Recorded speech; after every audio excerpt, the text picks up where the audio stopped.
सह वीर्यं करवावहै तेजस्विनावधीतमस्तु मा विद्विषावहै।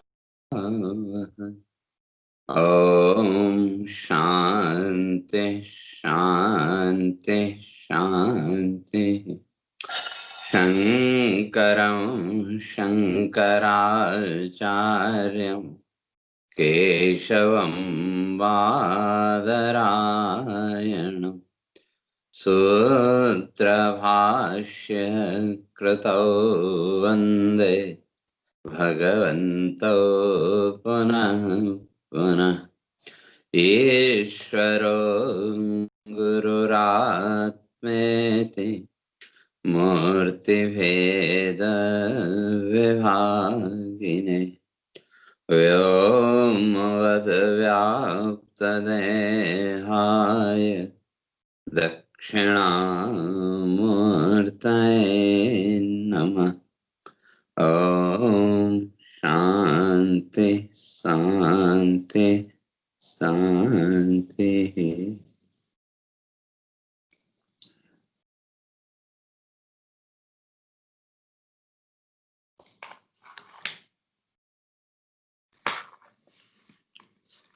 तो विचार चल रहा था।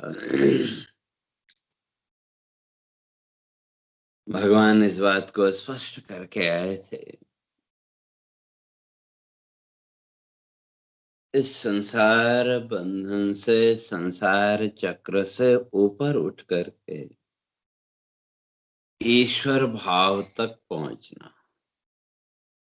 या कहें उस ईश्वर भाव की प्राप्ति। तो वो जो ईश्वर भाव है, वहां तक पहुंचने के लिए या उस ईश्वरीय सत्ता को, उस ईश्वरीय तत्व को जानने के लिए क्या करना पड़ेगा, वो भगवान ने स्पष्ट किया। और जिसने उस ईश्वरीय सत्ता को जान लिया, जानने का यार अर्थ यहाँ अनुभव में आना। शब्दों के माध्यम से तो हम बहुत कुछ जानते हैं,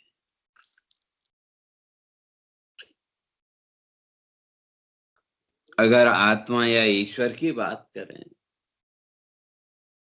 तो आत्मा अजर अमर है, अविनाशी है, या इसी तरह से भगवान ऐसा है, वैसा है, ये है, और तरह तरह के शब्द जानकारी हमारे पास है। इसलिए यहाँ जानने का तात्पर्य है उसका अनुभव करना। तो जैसे जैसे साधक उस ईश्वरीय सत्ता का, उस परम सत्ता का जीवन में अनुभव करेगा, तो भगवान उसके लिए स्पष्ट करके आए, मामेति त्यक्त्वा देहं पुनर्जन्म नैति मामेति सोर्जुन।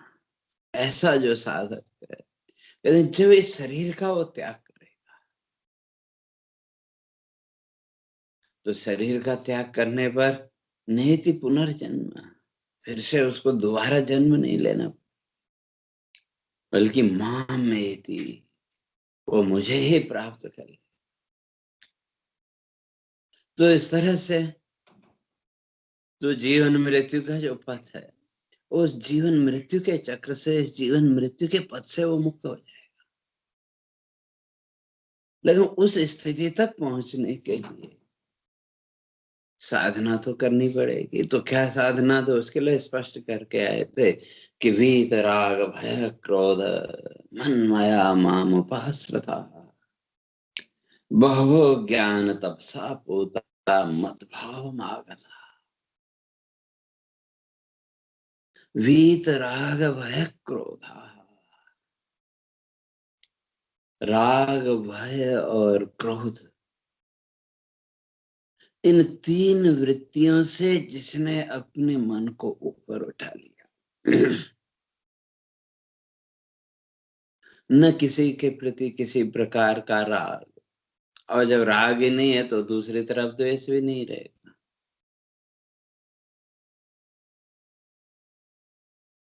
और जब राग ही नहीं है तो भय भी नहीं रहेगा, फिर भय ही नहीं तो धीरे धीरे क्रोध भी निवृत्त हो जाएगा। तो राग,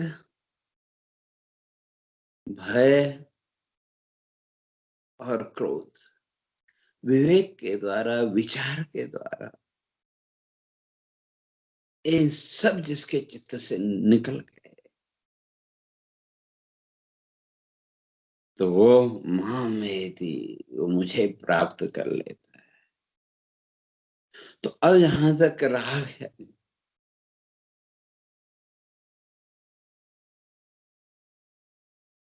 पुनः पुनः विषयानुरंजन इच्छा, बार बार इन विषयों को, इस संसार के पदार्थों को प्राप्त करने की इच्छा। और जब ये इच्छा रहेगी तो इसके साथ भय तो कहीं न कहीं रहेगा। कल भी इस बात की चर्चा कर रहे थे। अपने जीवन का हम विश्लेषण करके देखें, इस संसार में एक क्षण के लिए भी प्राणी भय मुक्त हो पाए क्या? अपने ही जीवन को टटोल के देखें, अपने ही जीवन का विश्लेषण करके देखें, एक क्षण के लिए भी भय मुक्त हो पाए क्या?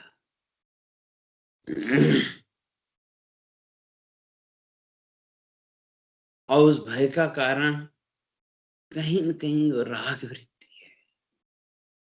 ये जो संसार के पदार्थ हैं, इस संसार के पदार्थ कहीं इस ज्ञान मार्ग पर चलते हुए छूट न जाए,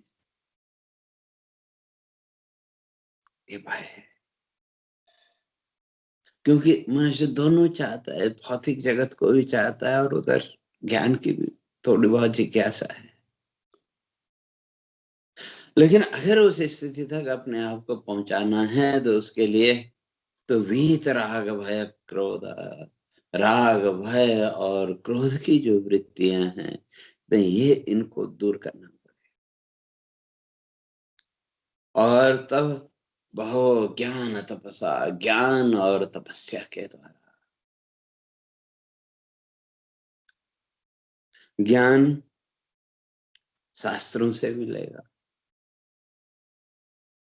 और तपस्या मन का स्थिरीकरण। इसलिए बहुत ज्ञान तपस्या, ज्ञान के द्वारा। और ज्ञान का अर्थ शब्द ज्ञान नहीं, मैं पहले भी स्पष्ट करके आया था। शब्द ज्ञान तो हमारे पास बहुत है, लेकिन यहाँ भगवान जो ज्ञान की बात करते हैं, ये अनुभवजन्य ज्ञान, स्वस्वरूप का अनुभव, आत्मसत्ता का अनुभव। जैसे जैसे स्वसत्ता का अनुभव जीवन में दृढ़ होता जाएगा, आत्मसत्ता का अनुभव जैसे जैसे दृढ़ होता जाएगा, तो वो अनुभव फिर इस संसार के प्रति जो हमारी आसक्ति है, संसार के प्रति जो हमारा राग है, उसको धीरे धीरे वो दूर करे।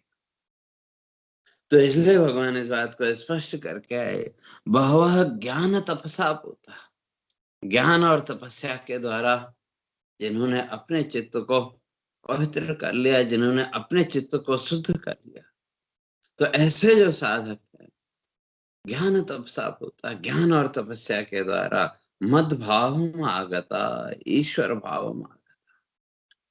और अगर ईश्वर की चर्चा करें तो शास्त्रकारों ने ईश्वर की बहुत व्याख्याएं की।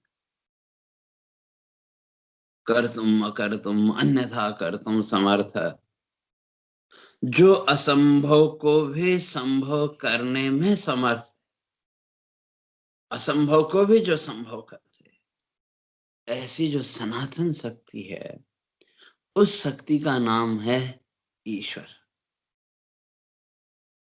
लेकिन यहाँ भगवान कहते हैं नहीं, उस ईश्वरी शक्ति से भी ऊपर आत्मसत्ता तक पहुंचना है। और उस आत्मसत्ता तक पहुंचने के लिए क्षीण सर्व पापा। और जहां तक ज्ञान की बात है, तो ज्ञान भी कब जीवन में होगा, वो अनुभव की वृत्ति भी कब जीवन में आएगी। तो शास्त्रकार कहते हैं कि ज्ञानम उत्पद्यते पुंसाम क्षयात् पापस्य कर्म। जैसे जैसे जीवन में से पाप कर्मों का क्षय होता जाएगा, ज्ञानम उत्पद्यते पुंसाम, व्यक्ति के जीवन में ज्ञान का प्राकट्य होगा, ज्ञान प्रकट होगा। और जो पाप वृत्तियां हैं, शास्त्रकारों ने संसार वृत्तियों को पाप वृत्ति माना और ईश्वरीय भाव को पुण्य वृत्ति माना। तो इसलिए भगवान यहाँ इस बात को स्पष्ट कर रहे हैं कि ज्ञान के द्वारा, उस अनुभव के द्वारा, सत्ता का अनुभव, उस आत्मा की नित्यता का जब अनुभव होगा, तो धीरे धीरे जीवन में तपस्या की वृत्ति, और तपस्या का भी अर्थ स्पष्ट करके आए थे, नियमेन इंद्रिय मनसो अनुष्ठानम तपः।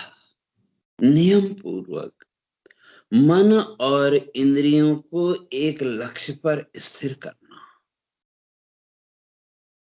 मन और इंद्रियां, इन दोनों को एक लक्ष्य पर स्थिर करना, और वो स्थिरता जैसी होगी इतने फल भी उसी के अनुसार। तो इसलिए भगवान उसी बात को स्पष्ट करते हैं आगे 11वें श्लोक में, ये यथा मां प्रपद्यन्ते तांस्तथैव भजाम्यहम् मम वर्तमान वर्तन्ते मनुष्याः पार्थ सर्वशः। और कई लोग प्रश्न उठाते हैं, जहां तक भक्ति की बात है तो संसार में झगड़ा है सगुण और निर्गुण का। कुछ लोग बोलते हैं सगुण भक्ति श्रेष्ठ, कुछ लोग निर्गुण भक्ति श्रेष्ठ। यही प्रश्न अर्जुन आगे 12वें अध्याय में उठाएगा, तो वहां भगवान उसका बड़ा विस्तार से उत्तर भगवान ने दिया है। तो यहाँ भी उसी ओर भगवान संकेत कर रहे हैं कि जहां तक सगुण और निर्गुण उपासना की बात है, क्यों ज्ञान में तो सगुणता और निर्गुणता नहीं है, ज्ञान तो निर्मल, निर्मलम ज्ञानम, ज्ञान अपने आप में निर्मल है। ज्ञान तो ये सगुण और निर्गुण के भेद को दूर करके जो वास्तविक तत्व है, उस वास्तविक तत्व को आपके सामने प्रकट करेगा। लेकिन जो अभी इस सगुण और निर्गुण के झगड़े में उलझे हुए हैं, जो अभी इस सगुण निर्गुण के भाव से बाहर नहीं निकल पाए, तो उनके लिए भगवान स्पष्ट कर रहे हैं कि ये यथा माम प्रपद्यन्ते तांस्तथैव भजाम्यहम्। ये यथा माम प्रपद्यन्ते, जो जिस भाव से मेरे सामने है, अर्थात सगुण और निर्गुण जिस तरह की भी उपासना व्यक्ति करेगा, भगवान कहते हैं मैं उसके सामने उसी रूप में और प्रकट हो जाऊंगा। अब गुण रूप में भगवान की उपासना करनी है या निर्गुण रूप में उपासना करनी है, ये तो व्यक्ति के अपने ऊपर है। उसमें ईश्वर का कोई और नहीं है कि तुम सगुण उपासना करो या निर्गुण उपासना करो। लेकिन जब तक वृत्ति कहीं न कहीं इस संसार भाव में अटकी है, तब तक सगुण उपासना ही श्रेष्ठ है, क्यों निर्गुण उपासना ज्ञानियों का पथ है। सामान्य व्यक्ति अगर निर्गुण की बात करता है तो उसके दंभ के अतिरिक्त और कुछ नहीं है। इसलिए ये यथा माम प्रपद्यन्ते, भगवान कहते हैं जो जिस भाव से माम प्रपद्यन्ते, जो मेरे जिस भाव से मेरी शरण में आता है, या ये यथा जिस भाव से, अगर इस लौकिक जगत की इच्छा है, संसार का भाव अगर है, तो अगर वो संसार भाव से उपासना करता है, तो मैं भी उसके सामने उसी भाव से प्रकट हो जाऊंगा। जिसके चित्त का जो भाव दृढ़ होगा, भगवान कहते हैं मैं उसका फल दे देता हूं। और जहां तक भगवत उपासना की बात है, भगवान की भक्ति की बात है, उसके लिए कोई बहुत विशेष हो नहीं चाहिए, भाव होना चाहिए। तो इसलिए शास्त्रकार लिखते हैं, तुलसी दल मात्रेण जलस्य चुलुके नवा विक्रणीतम स्वमात्मानं भक्तेभ्यः भक्तवत्सलः। तुलसी दल मात्रेण कहते हैं एक तुलसी का पत्ता भाव को अभिव्यक्त करने के लिए उतना भी पर्याप्त है। और जल से चुल्लू के चुल्लू भर जल, हाथ की अंजुली में जितना पानी आता उतना भी जल अगर आपने श्रद्धा भाव से अर्पित किया, तो शास्त्रकार कहते हैं कि उतने में ही विक्रणीतम समात्मान, भगवान अपने आप को उतने में ही उसको विक्रणीतम बेच देता। आगे भगवान स्पष्ट करेंगे, पत्रम पुष्पम फलम तोयम यो मे भक्त्या प्रयच्छति। जो भी भक्ति पूर्वक मुझे जो भी अर्पण करता है, भगवान कहते हैं मैं उसको ग्रहण कर लेता हूँ। लेकिन उस भक्ति के साथ आपके चित्त का भाव क्या है, उसका महत्व है।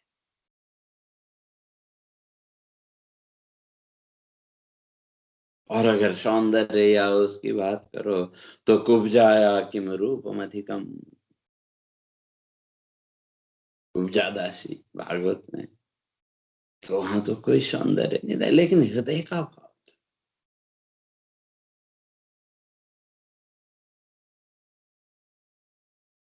तो इसलिए भक्त्या तुष्यते हरि, जो परमात्मा है वो तो भक्ति के द्वारा ही तुष्ट होता है। तो बहुत कुछ नहीं चाहिए, केवल हृदय का भाव चाहिए। तुलसी दल मात्र है, तुलसी का पत्ता। मुझे एक बात याद आई, तो राजा बलि नाम आप सब लोगों ने सुना है, भक्ति की बात है, हृदय का जो भाव है, भाव का उद्रेक कितना कैसा है वो महत्व।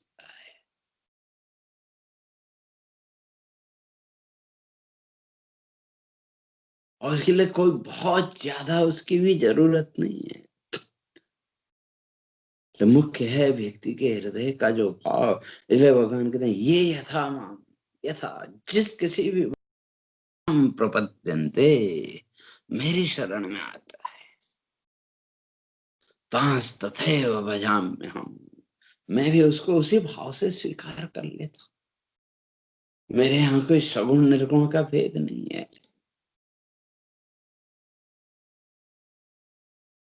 लोक व्यवहार में तो हमारे अंदर भेद है। कोई आपकी प्रशंसा नहीं करे, दूसरे की प्रशंसा करने लग जाए, तो व्यक्ति के अंदर आवेश प्रकट होने लगता है, व्यक्ति के अंदर ईर्ष्या का भाव प्रकट होने लगता है। भगवान कहते हैं मेरे यहाँ ऐसा कुछ नहीं है।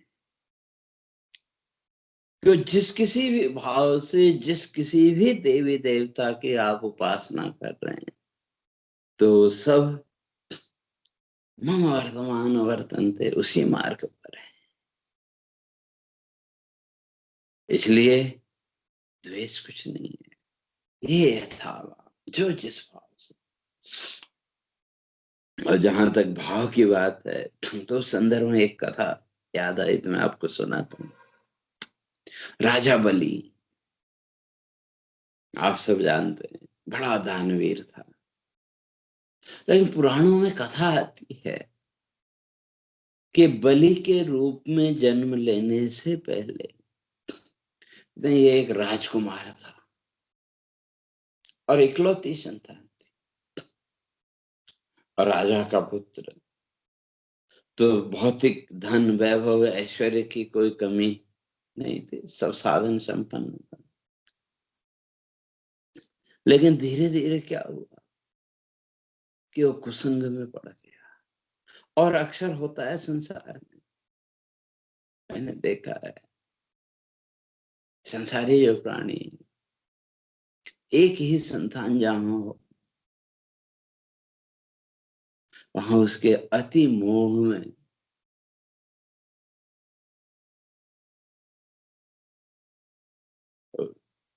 व्यवस्था गड़बड़ा जाती है। तो इसी तरह से वो राजा का जो पुत्र था अकेला था, साधन शब्द थे, वैभव की कोई कमी नहीं। तो धीरे धीरे क्या हुआ, वो गलत संग में पड़ गया, कुसंग में पड़ गया, यार दोस्त उसके ऐसे बन गए। और जो राजा था वो एक दिन गुजर गया, अब ये राजा बन गया। अब जब राजा बन गया तो सारी पावर हाथ में आ गई। जब सारी पावर हाथ में आ गई तो अब तो कोई रोक टोक करने वाला नहीं। तो जीवन के जितने भी व्यसन थे, जितने भी ऐब थे, वो उसके जीवन में आ गए।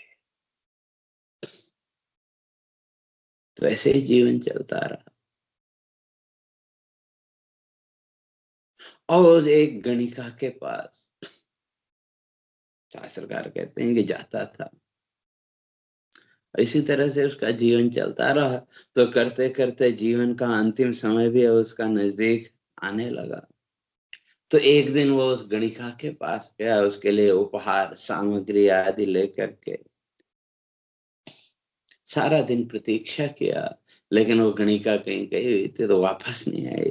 तो अंत में शाम को अपने घर को वापस लौटा, और रास्ते में कहते हैं उसको ठोकर लगी और गिर पड़ा।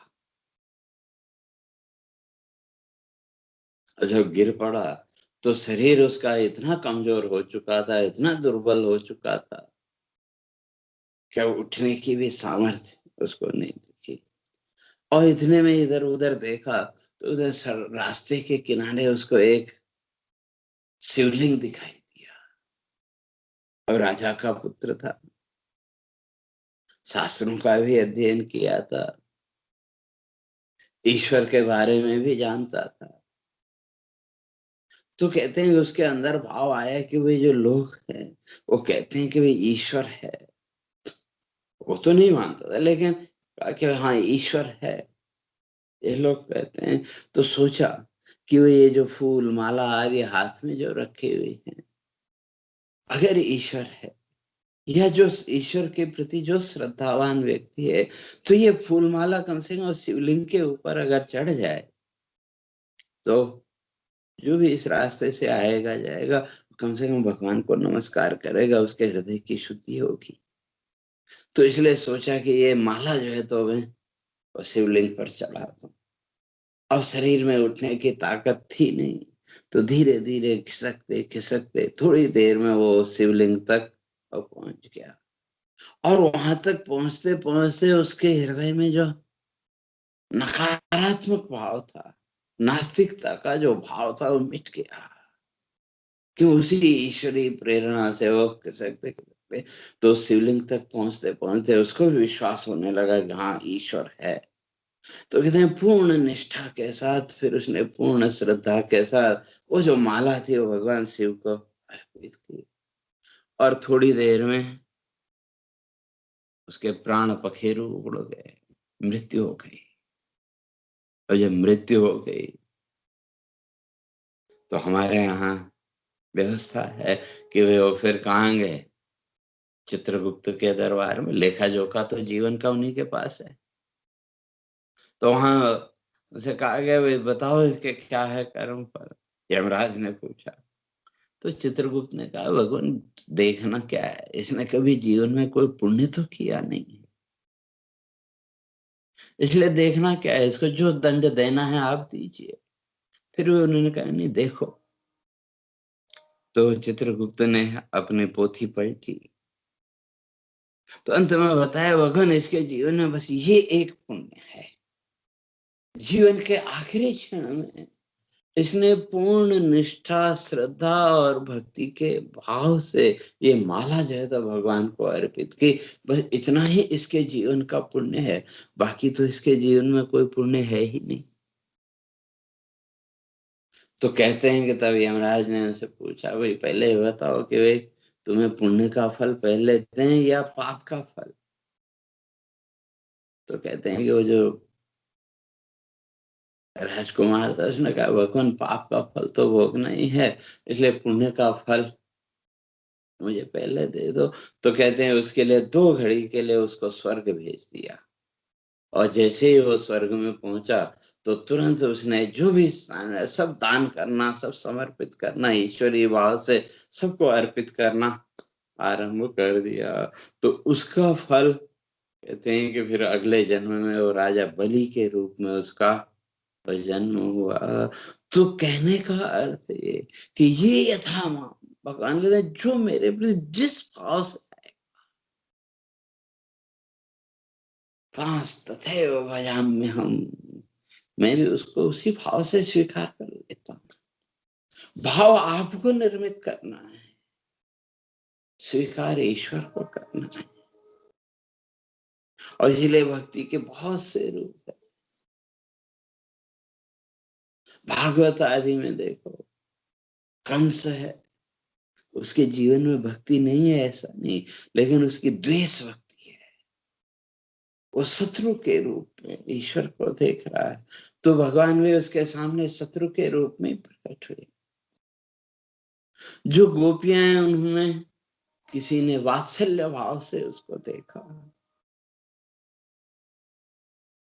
जिसने जिस भाव से उस ईश्वरीय सत्ता को देखा, जिसने उस ईश्वरीय सत्ता के प्रति अपने हृदय में जिस भाव को प्रकट किया, ईश्वर उसी भाव में प्रकट हुआ। वही यहाँ भगवान कह रहे हैं कि भाई सगुण और निर्गुण का झगड़ा नहीं है, आपके भाव का महत्व है। और अब संसार भाव है तो का फिर संसार भाव के लिए तो संसारी देवी देवताओं की पूजा करनी पड़ेगी, लेकिन वो भी गलत नहीं है। क्यों? मम वर्तमान वर्तन्ते मनुष्या पार्थ सर्वसा। हे पार्थ, पार्थ यहाँ अर्जुन का सब कहते हैं, हे अर्जुन मम वर्तमान वर्तन्ते, ये सब मेरे ही पथ पर। अर्थात तुम जिस देवी देवता की उपासना कर रहे हो, वो देवी देवता भी उस आत्म साधना में लगे हुए। क्योंकि देवत्व की प्राप्ति का नाम मोक्ष नहीं है, वो तो कर्म फल भोग है, पुण्य है। उतनी देर तक उस देवत्व योनि में रहना पड़ेगा, उसके बाद फिर इसी पृथ्वी लोक में आना पड़ेगा। इसलिए किसी ने बड़ी अच्छी बात लिखी कि जो देवता लोग हैं वो भी इस भारतवर्ष में जन्म लेना चाहते। क्यों? गायन्ति देवा किल गीत गानी, धन्यास्तु ते भारत भूमि भागे, स्वर्गापवर्गास्पद मार्ग भूते, भवन्ति भूयः पुरुषाः स्वरत्वात्। वो जो देवलोक में बैठे हुए जो प्राणी हैं, जो देवता हैं, उनकी भी कामना क्या है? भवन्ति भूयः पुरुषाः स्वरत्वात्, हम फिर से इस देवत्व से नीचे उतर करके मनुष्यत्व में पहुंच जाए। क्यों? स्वर्गापवर्गास्पद मार्ग भूते, स्वर्ग और अपवर्ग, स्वर्ग की प्राप्ति या मोक्ष की प्राप्ति, या ये जन्म मृत्यु का चक्र, इन तक पहुंचने का रास्ता केवल मनुष्य जीवन है। पशु पक्षी आदि के वो अधिकार नहीं है, केवल मनुष्य के जीवन में यह संभव है कि भी व्यक्ति किस ओर जाना चाहता है। बार बार इस जन्म मृत्यु के चक्र में मरना चाहता है, भक्ति के द्वारा स्वर्ग लोक आदि तक जाना चाहता है, या इन संसार के बंधनों से मुक्त होकर के मोक्ष की स्थिति तक जाना चाहता है, वो व्यक्ति के अपने ऊपर। तो ये यथामाम, जो जिस भाव से, अगर संसार भाव से आप उपासना करेंगे ईश्वर के, तो भगवान कहते हैं मैं उसके सामने संसार भाव से प्रकट हो जाऊंगा। अगर स्वर्ग आदि की कामना से करेंगे तो स्वर्ग आदि पहुंच जाएंगे, और अगर मोक्ष कामना से आप उपासना कर रहे हैं, भक्ति कर रहे हैं, तो क्या वो मोक्ष का साधन में जिस भाव से उपासना होगी। और उसका उदाहरण देखो, ध्रुव है। ध्रुव ने कितनी घोर तपस्या की, यहाँ तक कि संपूर्ण ब्रह्मांड की जो प्राणवायु है उसको भी अपने नियंत्रण में कर लिया। और जब उस प्राणवायु को अपने नियंत्रण में कर लिया, सारा तीनों लोकों में वो हाहाकार मचने लगा, तो अंत में भगवान को प्रकट होना पड़ा। लेकिन ध्रुव ने मांगा क्या? भगवान के सामने होने पर भी, भगवान के प्रत्यक्ष होने पर भी वो मोक्ष नहीं मांग सका, क्योंकि उसकी उपासना का जो आधार था वो उसके चित्त का रोष था। जब उसकी सौतेली माँ ने उसके पिता की गोद में नहीं बैठने दिया, तो उस रोष से भूषित होकर के, उस क्रोध भाव से भूषित होकर के उसने तपस्या की, और उस तपस्या के द्वारा ईश्वर को प्रकट होने के लिए बाध्य भी कर दिया। लेकिन फिर भी मोक्ष का वरदान नहीं मांग सका।